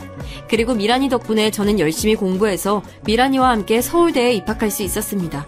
제 인생에 미란이가 없었다면 저는 대학 입학은 꿈도 못 꿨을 것 같아요. 대학교에 입학하고 미란이와는 함께 기숙사 생활을 했고 서울에 올라가자 미섭 오빠를 다시 보게 됐습니다. 저희가 대학교에 입학할 때쯤 미섭 오빠는 학교를 다니며 사법고시에 합격했고 변호사가 되어 있었어요. 그리고 그렇게 성인이 되어 미섭 오빠를 다시 만나니 중학교 때 설렜던 마음이 다시 솟구쳤습니다. 변호사가 된 미섭 오빠는 옛날보다 더 멋있어졌고 저는 그때부터 미섭 오빠를 계속 쫓아다녔어요. 미섭 오빠는 제가 미란이 친구이기도 하고 5살이나 어려 교제하는 것을 부담스러워했는데요. 10번 찍어 안 넘어가는 나무 없다고 제가 좋아하는 마음을 계속 고백하자 미섭 오빠도 저를 받아들이더라고요. 그리고 저는 미섭 오빠와 5년 동안 교제를 하고 결혼했습니다. 그리고 미란이와는 친구 사이에서 새언니와 시누이 사이가 되었죠. 저는 소꿉친구였던 미란이와 한 가족이 되어 너무 기뻤어요. 그리고 그렇게 가족이 되고 나니 미란이와 모든 속마음을 털어놓을 정도로 한층 더 가까운 사이가 됐습니다. 미란이는 대학교 때도 이쁘고 성격이 좋아 인기가 많았는데요. 다만 한 가지 아쉬운 점이 있다면 연애 경험이 많지 않았다는 거예요. 저도 다른 사람과 연애 경험이 없이 남편을 짝사랑해서 남편과만 연애하고 결혼을 하긴 했지만요. 그래도 미란이는 대학교 때부터 저와는 달리 인기가 많아서 많은 남자들을 만날 기회가 많았거든요. 그런데 미란이는 제가 보기엔 얼굴만 뺀질을 하고 하는 행동은 날라리 같은 남자를 만나서 결혼했습니다. 미란이는 저희 남편과 같이 서울대학교 법학과에 입학해서 사법고시를 봤는데요. 아무래도 사법고시 준비로 공부만 하다 보니 남자를 만날 기회가 많지 않았어요. 사법고시에 합격하고 연수원 생활을 하다가 연수원 동기가 소개팅을 해줬는데 그때 처음 만난 남자에게 한눈에 반해 결혼을 한 거죠. 그 남자는 평범한 회사원이었는데 연애를 많이 해봤는지 말빨이 좋아서 저희 시누이가 금방 넘어갔고 결혼까지 한 겁니다. 지금의 심해부는 저희 시댁이 잘 살기도 하고 시누이가 이쁘고 능력 좋으니 어떻게든 결혼하려고 애썼던 것 같아요. 시누이의 마음을 얻으려 연애하는 동안에 항상 꽃다발을 선물했고 시부모님께도 잘 보이려고 시댁에 자주 놀러왔었습니다. 시부모님은 그런 심해부의 모습을 좋게 봤는지 크게 고민하지 않고 시누이와의 결혼을 허락해 주셨어요. 하지만 저는 시누이를 소꿉친구로 옆에서 오랫동안 지켜봐왔기 때문에 시누이에 대해서는 잘 알고 있었죠. 제가 봤을 때는 심해부가 시누이와 결혼하려고 수작을 부리는 것 같은데 시누이가 연애 경험이 없어 심해부의 내면을 잘 못 보고 결혼하는 듯한 느낌이 들었어요. 그래서 심해부와 결혼할 당시에도 가족들 중 저만 뜯어말렸던 것 같습니다. 제가 봤을 때는 심해부가 껄렁한 성격의 여자들을 많이 밝히는 것 같았거든요. 어느 날은 미란이가 저희 부부에게 결혼하기 전에 심해부와 함께 식사를 하자고 해서 식당에서 만났는데요. 심해부가 식사를 하고 잠시 화장실을 다녀오겠다고 하더라고요. 저도 화장실에 가려던 참이라 심해부가 자리에서 일어나고 조금 후에 저도 심해부를 따라 화장실로 갔습니다. 그런데 심해부 앞에 있던 어떤 여자가 짧은 치마를 입고 있었는데 심해부가 그 여자의 다리를 쳐다보며 휘파람을 부는 거예요. 그 여자는 휘파람 소리에 기분이 나쁜지 빠른 걸음으로 걸어갔고 뒤에 있던 저도 그런 심해부의 모습을 보고 벙쪘습니다. 곧 결혼을 할 예비 신부가 있는데도 껄렁거리며 다른 여자들에게 찝적대는 것 같았거든요. 그래서 그날 이후에 미란이를 따로 불러내어 제 생각을 얘기했습니다. 미란아, 잘 생각해봐. 나도 남편을 오랫동안 짝사랑해서 결혼하긴 했는데 결혼은 연애랑 다르더라고. 결혼은 현실이야. 그 남자 겉모습만 보지 말고 내면도 잘 살펴보고 결혼해. 저의 우려 섞인 말에 미란이는 너무 걱정하지 말라는 식으로 얘기했습니다. 수연아, 나 이 사람 많이 사랑해. 오빠도 나한테 사랑한다고 표현 많이 해주고 이 사람 놓치고 다른 사람하고 결혼하면 평생 후회할 것 같아. 미란이가 심해부를 많이 사랑하고 있다고 하고 시부모님도 허락한 결혼이니 제가 옆에서 결혼을 말릴 권한은 없었던 것 같아요. 그런데 막상 심해부가 미란이와 결혼하고 나니 사람이 달라지더라고요. 항상 미란이에게 꽃다발을 주며 다정다감하게 대했었는데 결혼하고 애들이 생기고 나니 어느 순간부터 무뚝뚝해졌습니다. 미란이도 결혼하고 달라진 심해부의 말투와 행동에 많이 서운해하더라고요. 수연아, 나 요즘 오빠랑 서먹서먹해. 매일 회사 일 바쁘다고 외박하기 일쓰고 혼자서 독박 육아하느라 너무 힘에 부쳐. 오빠한테 불만은 많은데 나도 일 때문에 바쁘고 시간도 없어서 말싸움할 겨를도 없어. 미란이는 심해부와 갈등이 있을 때면 제가 소꿉친구이기도 하고 편한 마음에 종종 연락을 해서 털어놨어요. 그런데 신우이가 어느 날부터 안색이 계속 안 좋더라고요. 미란아, 요즘 안색이 너무 안 좋아진 것 같은데 병원 한번 가보는 게 어때? 살도 갑자기 많이 빠진 것 같고. 저는 미란이를 어렸을 때부터 워낙 자주 봤기 때문에 안색만 봐도 몸 상태가 좋지 않다는 걸 알 수 있었어요. 네가 보기에도 나 살 많이 빠져 보여? 애들 키우느라 정신없어서 육아 때문에 살이 빠졌다고 생각했는데 그러기에 살만 빠지는 게 아니라 요즘 피곤한지 코피도 자주 나는 것 같아서 병원 한번 가보려고 했어. 미란아, 내가 같이 병원 가줄까? 심해부는 요즘 회사 일로 많이 바쁜 것 같던데 혼자 병원 가면 쓸쓸하고 외롭잖아. 내가 같이 가줄게. 평상시 같으면 바쁜데 병원에 같이 가지 않아도 된다며 거절했을 텐데 이번엔 미란이도 무언가 마음에 걸렸는지 저보고 같이 가달라고 하더라고요. 알고 보니 미란이가 회사에서 얼마 전 건강검진을 했는데 검진 결과가 나쁘게 나왔다고 하는 거예요. 술도 안 마시는데 간 수치가 높게 나왔다며 그것 때문에 쉽게 피로해지고 코피도 나는 것 같다고 하면서 제게 같이 대학병원에 가달라고 하더라고요. 미란이가 그렇게까지 이야기하니 저도 많이 걱정이 됐고 떨리는 마음으로 미란이 손을 붙잡으며 대학병원에 함께 갔죠. 건강검진 결과를 듣고 나니 의사 선생님께서 다양한 검사를 권하시더라고요. 미란이는 검사를 받으러 왔다 갔다면서 의자에 앉아서 기다리는 저를 살며시 바라보고 웃어주었어요. 미란이보다 제가 괜히 더 걱정이 돼서 안절부절 못하니 걱정하지 말라며 웃어주더라고요. 그리고 그렇게 이것저것 검사를 한 후에야 의사 선생님께 진단을 받을 수 있었습니다. 김미란 환자분, 옆에 가족도 함께 오신 것 같아 다행이네요. 간암 말기입니다. 당장 항암 치료를 받으셔야 합니다. 그리고 간 이식 준비를 바로 하셔야 할 것 같아요. 주변 가족들한테 바로 알리시고 간 이식 적합성 검사를 해보셔야 합니다. 의사 선생님의 말씀에 미란이의 손이 부들부들 떨렸고 저는 미란이를 꼭 껴안아줬습니다. 사실 미란이가 병원에서 검사를 받으면서 별일 없겠지 싶었는데 간암 말기라니 청천벽력 같은 소식에 제가 어찌할 바를 모르겠더라고요. 미란아, 걱정하지 마. 간암이라 간이식 수술 받으면 괜찮아질 거야. 내가 지금 병원에 온 김에 적합성 검사 먼저 바로 받아볼게. 그리고 가족들한테도 우리 바로 알리자. 미란이는 본인이 마음을 정리할 시간이 필요하다며 저에게도 적합성 검사를 받지 말라고 하더군요. 저는 당장이라도 미란이에게 제 간을 이식해주고 싶었지만 암 선고를 받은 미란이의 마음을 헤아려 아무 말도 할 수가 없었어요. 수연아, 나 지금 믿어지지가 않아. 꿈꾸는 것 같고. 내가 간암 환자라니. 수연아, 이거 꿈 아니지? 너도 옆에서 같이 들은 거 맞지? 나 어떡해. 저는 미란이의 말에 눈물이 터지고 말았습니다. 속꿉친구일 때부터 항상 바르고 착하게 살았던 미란이었는데 하늘도 무심하시지 어떻게 이렇게 선량한 사람에게 간암이라는 선고를 내렸을까요? 저와 미란이는 한참을 서로 부둥켜 안으며 병원 앞에서 울었던 것 같아요. 그리고 저는 이 사실을 심해부에게 바로 알렸습니다. 미란이는 아무에게도 말하지 말아달라고 부탁했는데 심해부만큼은 바로 알아야 할 것 같았거든요. 심해부, 놀라지 말고 들어요. 미란이랑 지금 병원 다녀오는 길인데요. 간암 말기라서 지금 당장 간이식 수술을 받아야 한대요. 심해부가 일단 적합성 검사를 먼저 받아야 할 것 같아요. 제 말에 심해부는 당황한 듯한 목소리이긴 했지만 당장에 울지는 않더라고요. 우리 미란이가 지금 간암 말기라고 하셨어요? 그럼 간이식 못 받으면 죽는 거예요? 적합성 검사는 저만 받아야 하는 건가요? 저는 미란이랑 같은 핏줄이 아닌데 저보다 장인 장모님이나 형님들이 먼저 받아야 하는 거 아닌가요? 심해부의 말에 저는 화가 났습니다. 같은 핏줄이 아니라서 본인이 적합성 검사를 받아야 할 이유를 모르겠다는 식으로 들렸거든요. 당연히 남편이면 맞든 안 맞든 적합성 검사를 받아야 하는 거 아닌가요? 적합한지는 병원에서 판단해주는 거고요.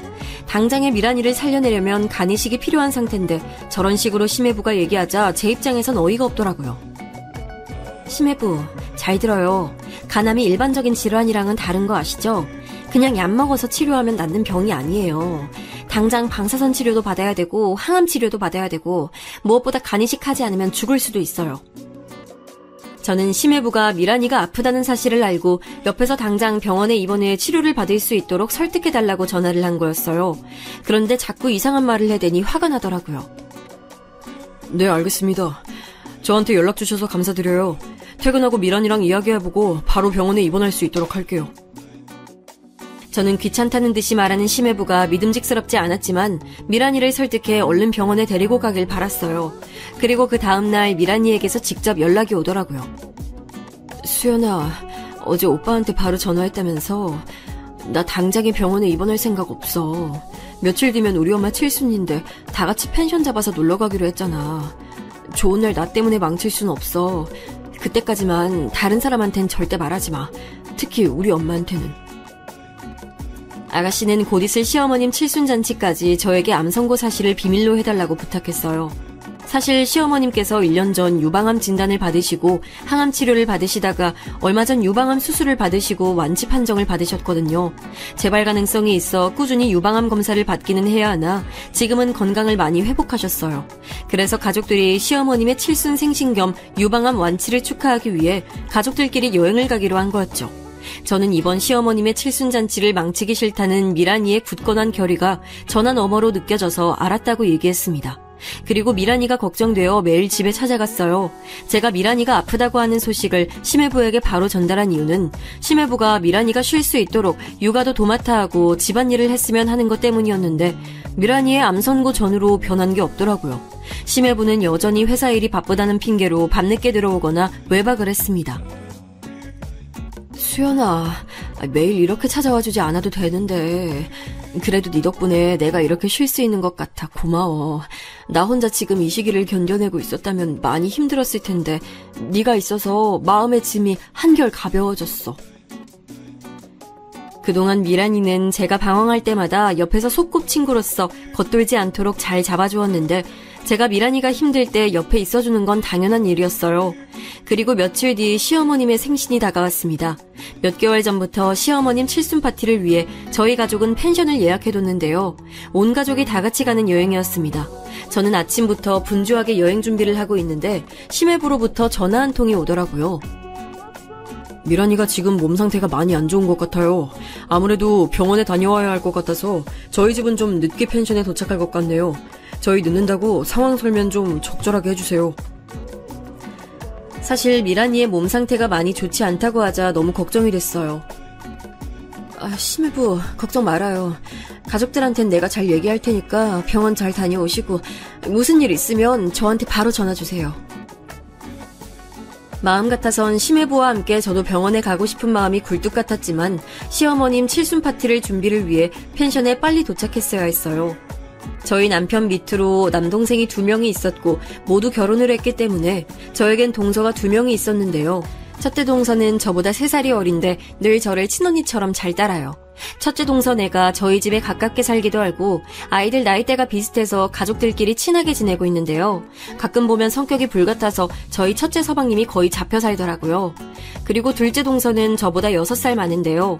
둘째 서방님이 5살 많은 동서와 결혼을 한다고 했을 때 시부모님께서 나이 때문에 결혼을 반대하시기도 했는데 막상 결혼하고 나니 딸 하나 낳고 너무 행복하게 잘 살더라고요. 둘째 동서는 저보다 나이가 많더라도 저를 깍듯하게 형님으로 모시는데요.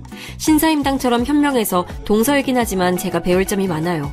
저와 미란이는 동서들과 위아래로 나이 차이가 나지만 여자들끼리 따로 개모임을 해서 함께 여행을 다닐 정도로 친하게 지내고 있어요.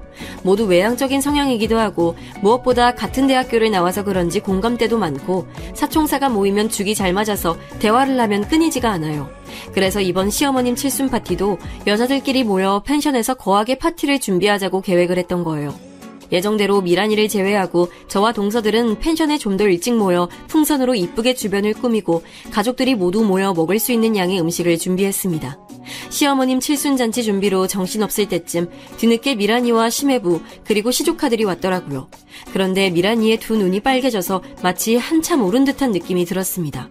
그래서 재빨리 미란이의 손목을 잡고 끌어서 방으로 들어갔어요. 미란아, 병원에서 무슨 일 있었어? 오늘 아침에 심해부가 네 몸 상태 안 좋다고 하던데 의사 선생님이 뭐라고 하셨어?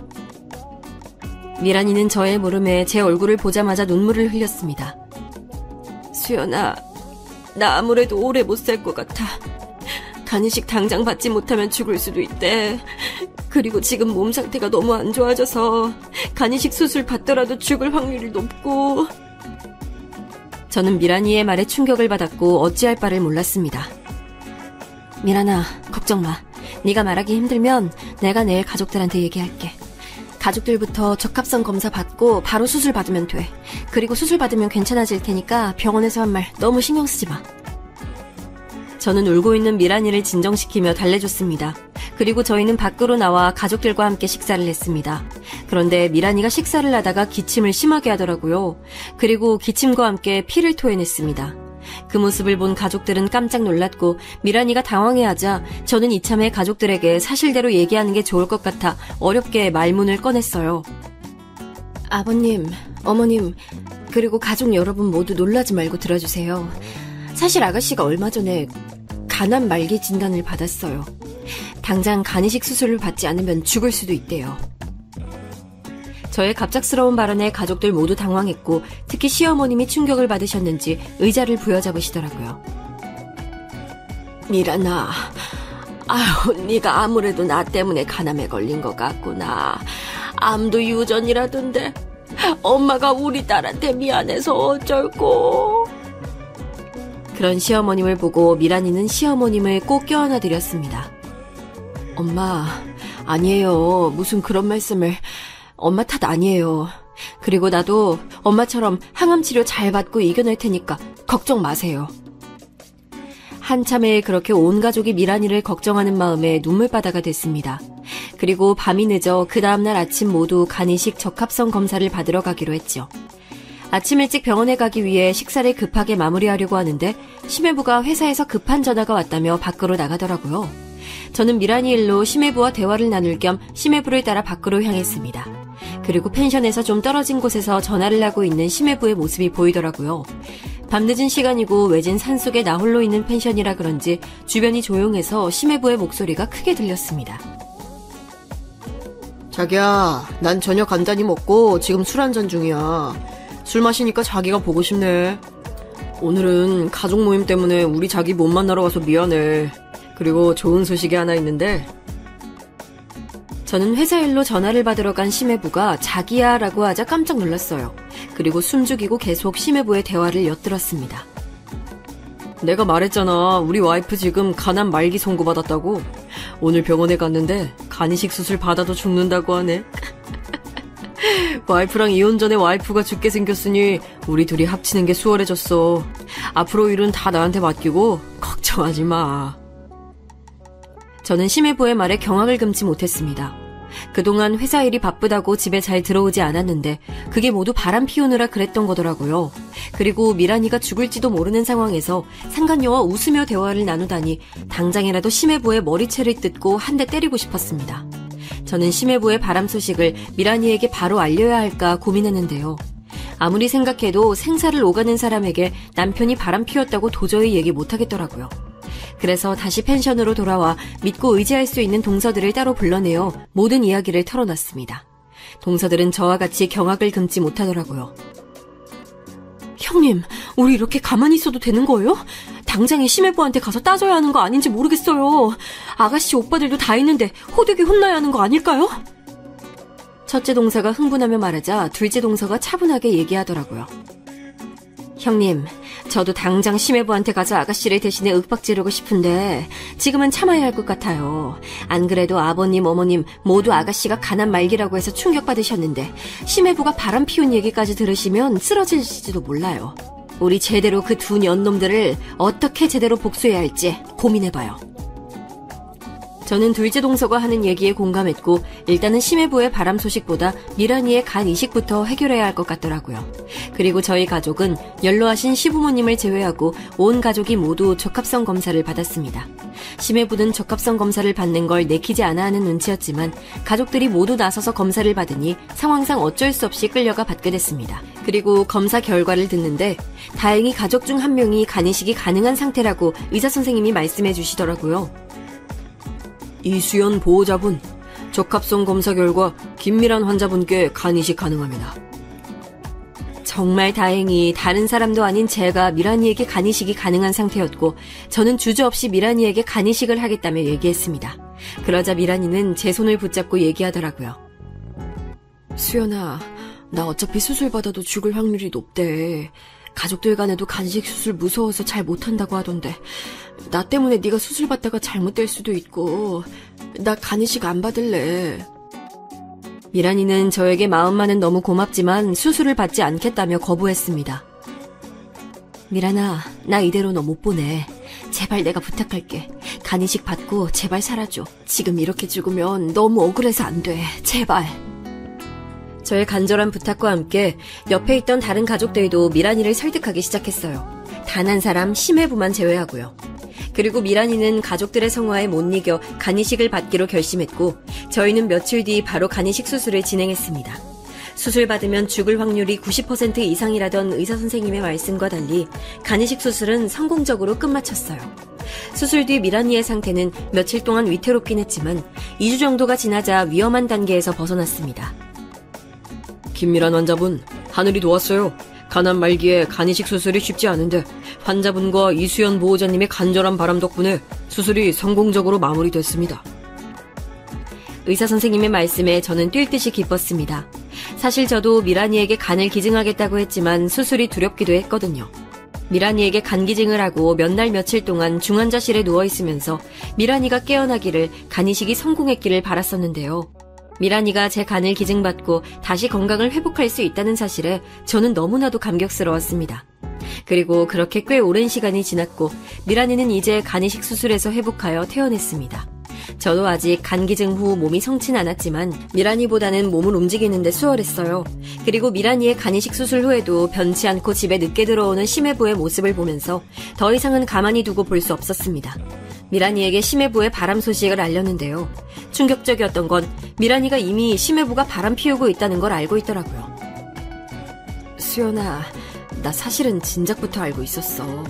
오빠가 결혼 후 몇 번 바람을 피워서 그냥 넘어갔었는데 내가 참 바보 같았지. 내가 오빠를 너무 사랑하니까 헤어질 수 없겠더라. 그리고 우리 아이들이 아빠 없이 자라는 걸 원치 않았어. 그저 나만 넘어가면 우리 가족에 평화가 올 거라고 생각했지. 저는 심해부의 바람길을 덤덤하게 얘기하는 미란이가 너무나도 불쌍했습니다. 그래서 이대로 가만히 있으면 안 되겠다 싶었어요. 그리고 동서들을 불러 얘기했습니다. 다들 알겠지만 아가씨 간이식 수술도 성공했고 우리가 아가씨를 대신해 이 망할 두 년놈들한테 복수를 해야 할 것 같아. 동서들도 그동안 이를 갈았다며 제 말에 동의를 하더라고요. 그리고 미란이에게 지금 심해부가 바람 피우고 있는 상대가 누군지 알고 있냐고 물어봤어요. 미란이는 혹시나 이혼하게 되면 심해부에게 소송을 걸기 위해 상간녀와의 핸드폰 연락 기록을 심해부 몰래 저장해뒀다고 했습니다. 그리고 저는 상간녀 연락처를 바탕으로 심부름 센터를 통해 어떤 회사에 다니는지 알 수 있게 됐습니다. 알고 보니 심해부와 같은 회사를 다니고 있더라고요. 상간녀는 아직 결혼하지 않은 30대 초반 아가씨였고 심해부와 같은 일을 하는 직원이었습니다. 회사 내에서 알게 모르게 불륜이 많다고 하더니 심해부도 그중 한 명이더라고요. 심해부는 상간녀의 직장 상사였고 회사 생활을 하면서 눈이 맞았던 것 같습니다. 저는 어떻게 하면 두 년놈에게 통쾌한 복수를 할 수 있을지 곰곰이 생각했어요. 미란이는 그동안 심해부의 바람을 눈감아줬지만 본인이 죽다 살아나 보니 이제는 더 이상 심해부와는 함께 못 살겠다고 하더라고요. 그래서 심해부보다 먼저 이혼 소송을 걸기로 했습니다. 간통법이 폐지됐기 때문에 심해부를 징역살이는 못 시키지만 심해부가 그동안 결혼 생활을 하면서 바람을 피웠던 증거를 미란이가 모두 모아두었기 때문에 위자료 청구 소송은 가능했습니다. 그래서 저는 어쩔 수 없이 변호사인 저희 남편에게까지 이 사실을 알렸어요. 남편은 여동생이 생사를 오가는 와중에도 심해부가 바람을 피웠다는 소식을 듣고 당장에 심해부를 찾아가 죽이고 싶다고 하더라고요. 남편의 말에 저는 100번 공감은 하지만 통쾌한 복수를 위해서는 가족 모두 심해부에게 섣불리 다가가면 안 되는 상황이었습니다.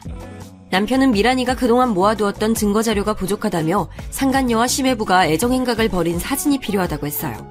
그래서 저는 동서들과 회사 근처에 몰래 잠복하고 있다가 심해부와 상간녀의 발자취를 따라 쫓아갔습니다. 둘은 이미 살림을 차렸는지 심해부는 상간녀가 거주하고 있는 오피스텔을 매일 드나들고 있더라고요. 그러다가 심해부가 지하 주차장에서 상간녀의 허리를 끌고 안고 입을 맞추는 장면을 포착했습니다. 그 모습을 실제로 보고 나니 구역질이 날 것 같았어요. 그렇게 몇 날 며칠 재잠복해서 저와 동서들은 사진 몇 장을 구해놓았고 정말 통쾌한 복수의 날을 손꼽아 기다렸습니다. 그날은 심해부 회사의 창립 기념일이었어요. 심해부는 회사에서 이사장이었고 창립 기념일 행사의 연설을 맡아 진행한다고 했습니다. 저와 동서들은 그날 행사장에 참석하기 위해 만반의 준비를 끝마쳤어요. 심해부와 상간녀 두 년놈들이 그동안 밖에서 벌인 해정행각들의 사진을 몇백 장 인쇄했고 확성기를 준비해서 행사장으로 향했습니다.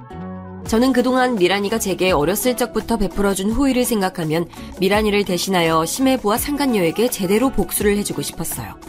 행사장에 도착했더니 수백 명의 사람들이 모여 앉아 있더라고요. 다행히 저희는 행사가 시작되기 직전에 도착했고 수백 명의 사람들 앞에서 두 연놈들의 애정행각 사진을 양쪽으로 뿌렸습니다.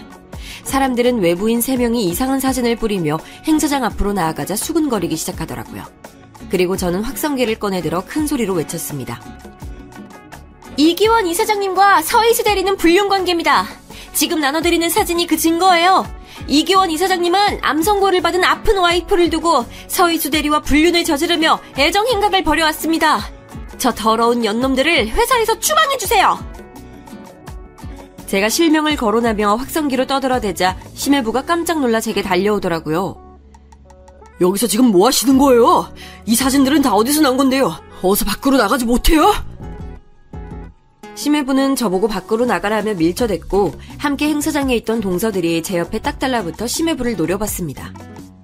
심해부, 어디서 감히 우리 착한 아가씨를 두고 불륜질이에요. 상간녀와 입을 맞춘 그 더러운 입으로 양심 있으면 아무 말도 하지 말아요. 저희가 그런 식으로 면박을 주자 심해부는 보는 눈이 많은지 제발 나가달라며 부탁하더라고요. 나중에 다시 얘기해요. 제발 행사장에서 나가주세요. 계속 여기서 행패 부리면 저 경찰에 신고할 거예요. 저는 저희를 경찰에 신고하겠다는 심해부의 말에 흥분을 감출 수 없었고 화가 나서 행사장에 함께 있던 상간녀를 찾아 헤맸습니다. 몇 날 며칠째 잠복하며 심해부와 함께 봤던 얼굴이라 그런지 행사장에 있던 그 많은 인파들 중에 상간녀를 한 번에 찾을 수 있게 되더라고요. 그리고 다른 사람들이 모두 들을 수 있도록 확성기를 들고 말했어요. 나이도 어린 년이 어디서 감히 불륜질이야! 유부남 만나서 그 짓거리하고 다니니까 좋니? 더러운 놈들끼리 만나서 언제까지 행복할 줄 알았어. 정신 차려! 제가 이렇게 얘기를 하니까 다른 직장 동료들이 상간녀를 모두 쳐다보기 시작했어요. 그리고 상간녀도 쪽팔렸는지 얼굴을 가리고 얘기하더라고요. 아줌마들 지금 여기가 어디라고 다 같이 모여서 행패해요. 저 아무 잘못 없어요. 남편 관리 못한 그 여자 잘못이지 왜 나한테 와서 난리예요? 얼른 비키지 못해요? 상간녀의 뻔뻔한 말을 듣자 옆에 있던 첫째 동서가 오렌지 주스를 꺼내 상간녀 머리에 부어줬습니다. 정신 차려 이년아. 다른 사람 피눈물 흘리게 하고 행복하게 살 수 있을 것 같아? 회사 창립일이라고 입고 온 상간녀의 하얀색 드레스가 오렌지 주스에 노랗게 물들었고 끈적한 주스 덕분에 머리카락이 얼굴에 덕지덕지 들러붙었더라고요. 그 꼴을 보고 있노라니 정말 가관도 아니었습니다. 저와 동서들은 그렇게 심해부의 회사에 가서 상간녀와 함께 통쾌한 복수를 날리고 돌아왔습니다. 그리고 아가씨가 그동안 따로 모아뒀던 심해부의 핸드폰 기록과 저희가 찍은 사진들을 모아 남편에게 전달했습니다. 저희 남편은 미란이의 이혼 소송을 돕기 위해 심해부의 증거 자료를 전달해달라고 했는데 막상 그 자료들을 보니 화가 났나 봐요. 그리고 남편은 아는 변호사, 검사 인맥을 총동원해 아가씨의 위자료 소송이 승소할 수 있도록 애썼습니다. 남편의 노력 덕분에 미란이는 소송에서 승소했고 심해부는 5천만 원의 위자료를 지급하고 양육권을 모두 빼앗겼어요. 그리고 심해부는 법원을 나오자 길바닥에 무릎을 꿇고 미란이에게 빌었습니다. 미란아, 오빠가 잘못했어. 우리 애들 생각해야지. 아빠 없는 애들로 키울 거야? 앞으로 너한테 정말 잘할게. 한 번만 봐줘. 미란이는 두 눈을 한 번 꼭 감더니 단호하게 이야기하더라고요. 오빠, 우리 이제 끝이야. 이제 남남이니까 앞으로 볼 일 없도록 하자. 그리고 심해부와 상간녀는 회사를 모두 그만뒀습니다. 저와 동서들이 회사에 가서 그렇게까지 난리쳤으니 더 이상 회사를 다닐 수 없는 노릇이었겠죠. 심해부는 그동안 회사에서 쌓아왔던 명성을 모두 잃었고 미란이 말로는 불륜 사실이 소문이 다 퍼져서 다른 회사로 이직도 어려워졌다고 하더라고요. 심해부는 조강지처를 벌이고 불륜을 저지른 대가를 톡톡히 치르고 있는 것 같습니다. 미란이는 지금 다시 건강을 회복해서 아이들을 돌보며 행복하게 지내고 있답니다. 저의 긴 얘기를 들어주셔서 감사합니다.